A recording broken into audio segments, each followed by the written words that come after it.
अहमदाबाद विमान हादसे के पीछे क्या कोई अंतर्राष्ट्रीय साजिश थी? क्या टर्की का अहमदाबाद प्लेन क्रैश में हाथ है? क्या अहमदाबाद विमान हादसे में टर्की ने कोई बड़ी साजिश रची है? टर्की ने इस पर क्या कहा है? क्या मामला है? बात करेंगे सीधे भरत जी से। भरत जी, क्या कहेंगे? जी प्रज्ञा जी, देखिए तुर्की के ऊपर तमाम सारे आरोप लग रहे थे कि इसके पीछे तुर्की का हाथ है, क्योंकि तुर्की कई सारे विमानों की सर्विसिंग करता है और तुर्की ने विमानों की सर्विसिंग के समय ही क्या कोई ऐसी प्लानिंग, ऐसी चीज़ फिट करती जिसके थ्रू उसने जहाज़ उड़ते समय इंजन फेल कर दिया, क्या ऐसा कुछ है? क्योंकि ये कहानी शुरू हुई बाबा रामदेव के एक बयान से जो 14 जून को बाबा रामदेव ने दिया, और उन्होंने थोड़ा सा आगे कर दीजिए प्रज्ञा जी माई। बाबा रामदेव ने 14 जून को ये बात कही थी कि मुझे ये पता चला है कि तुर्की की एक एजेंसी है जो भारत में भारतीय विमानों की मेंटेनेंस का काम करती है। तुर्की ने तो इसके ज़रिए दुश्मनी नहीं निकाली है उधर, क्योंकि तुर्की अभी पाकिस्तान के साथ था। भारत पाकिस्तान के इस कॉन्फ्लिक्ट के समय में तुर्की ने पाकिस्तान को सारा लड़ने का साजो सामान, व्यवस्थाएं, तुर्की ड्रोन वगैरह दिए थे। तो रामदेव ने जब ये कहा कि क्या तुर्की ने साजिश तो नहीं रची है, क्योंकि वो जो आपकी गाड़ी की सर्विसिंग कर रहा है, आपके विमानों की सर्विसिंग कर रहा है, वो तो कुछ भी कर सकता है। तो इसके बाद आज तुर्की का जो बयान आया है वो जानना महत्वपूर्ण है, वो इम्पोर्टेंट है।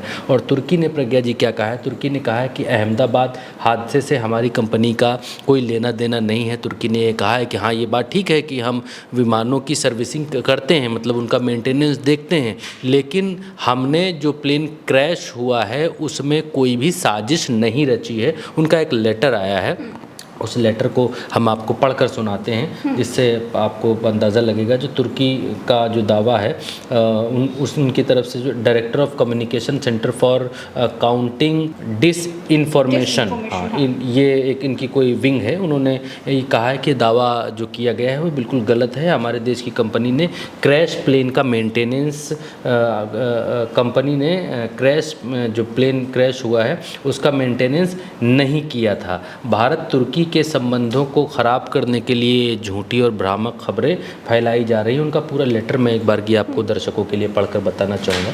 तुर्की ने जो पूरा बयान दिया गया, उन्होंने ये लिखा है कि दावा किया गया है कि एयर इंडिया का जो विमान दुर्घटनाग्रस्त हुआ उसकी मेंटेनेंस टर्किश टेक्निक ने की थी, गलत है।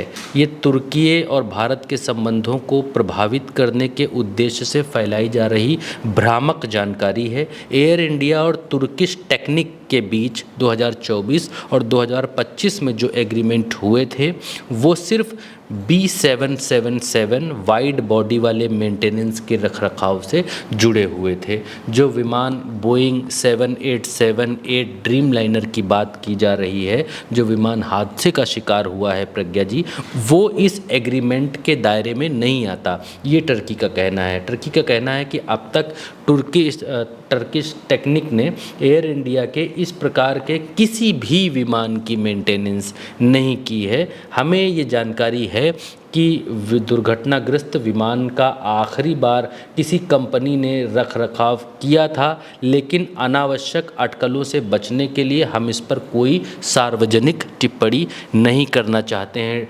टर्की ने भी एक सवाल हवा में छोड़ दिया है कि आप हमें कह रहे हैं कि हमने आपके विमान को मेंटेनेंस करते समय उसमें कुछ ऐसा फिट कर दिया, कोई साजिश कर दी जिससे हवा में जाते ही इंजन दोनों बंद हो गए। लेकिन टर्की कह रहा है कि हमें ये मालूम है कि आपके इस विमान का मेंटेनेंस किस कंपनी ने कहाँ हुआ था और वहाँ क्या हुआ। हम इस बात को और नहीं फैलाना चाहते हैं। ये इस बात को कह रहे हैं कि दुर्घटनाग्रस्त विमान आखिरी बार किस कंपनी ने जो है इसका रखरखाव किया था, लेकिन हम अनावश्यक अटकलों से बचने के लिए हम इस पर कोई सार्वजनिक टिप्पणी नहीं करना चाहते हैं। गलत जानकारी को रोकने वाले centre for countering disinformation ऐसे सभी प्रयासों पर नज़र बनाए हुए हैं जो हमारे प्रमुख बाइंड्स की प्रतिष्ठा को अंतर्राष्ट्रीय मंच पर नुकसान पहुंचा सकते हैं। तुर्की की जनता की ओर से हम भारत की इस दुखद विमान दुर्घटना पर शोक प्रकट करते हैं। अच्छा, बाबा रामदेव ने क्या कहा था वो एक बार सुना सकती हैं आप। 241 ऑन बोर्ड यात्रियों की मौत हो गई, तो कैसे देखते हैं? पूरा देश मौन है। इस विमान हादसे के पीछे इस बात की भी दृष्टि होनी चाहिए कि मुझे ऐसा पता लगा है कि यूक्रेन की कोई एक एजेंसी जो ये मेंटेनेंस का काम करती है, सर्विस का काम करती है, तो कहीं सॉरी माफ़ करना, ये तुर्की मुझे, हाँ, ये एविएशन सेक्टर के ऊपर भारत को और नज़र रखनी पड़ेगी। तुर्की ने दुश्मनी तो कहीं नहीं निकाली है इसके माध्यम से, क्योंकि वहाँ की एक एजेंसी जो ये सर्विस मेंटेनेंस का काम करती थी विमान का, कहीं उसने तो कोई साजिश नहीं रच दी है। उसका कॉन्ट्रैक्ट महाराज से 2 महीने पहले ही कैंसिल कर दिया गया था। 2 महीने का उसके पास और था कि वो अपने इसलिए अब भारत को 100% ऐसे संवेदनशील मैटर्स में तो ये बाबा रामदेव का बयान था। और इससे पहले संजय राउत ने भी इस बात को कहा था कि कहीं कोई साइबर अटैक करके इंजन को फेल तो नहीं कर दिया गया, इंजन को रोक दिया गया और उसके बाद इसकी जांच की जानी चाहिए। तो अब तुर्की की तरफ से ये बयान आया है कि हमारा इसमें कोई हाथ नहीं है, लेकिन उसने एक सवाल छोड़ दिया है कि जो कंपनी इस विमान का मेंटेनेंस करती है, जहाँ इस विमान का मेंटेनेंस होता है, वहाँ क्या हुआ है उसके बारे में मैं बोलना नहीं चाहता हूँ। उसने एक और सवाल खड़े कर दिया है। तो ये अभी तक प्रज्ञा जी सवालों के घेरे में है कि क्या विमान के साथ कोई साजिश हुई। ये बात तो क्लियर कट है प्रज्ञा जी कि विमान के इंजन फेल हुए। अभी पायलट ने जो आखिरी संदेश दिया था कि थर्स्ट नहीं मिल रहा है, हमें पावर नहीं मिल रही है, हम नीचे की ओर जा रहे हैं, अब हम नहीं बचेंगे। ये जो बयान पायलट ने, ये जो लास्ट वर्ड्स पायलट्स के थे एयर इंडिया का जो विमान है उसके, तो उसके बाद ये बात क्लियर हो गई कि भाई इंजन फेल हुआ था, इंजन फेलियर था, तो इसीलिए पावर नहीं मिल रही थी और विमान गिर गया।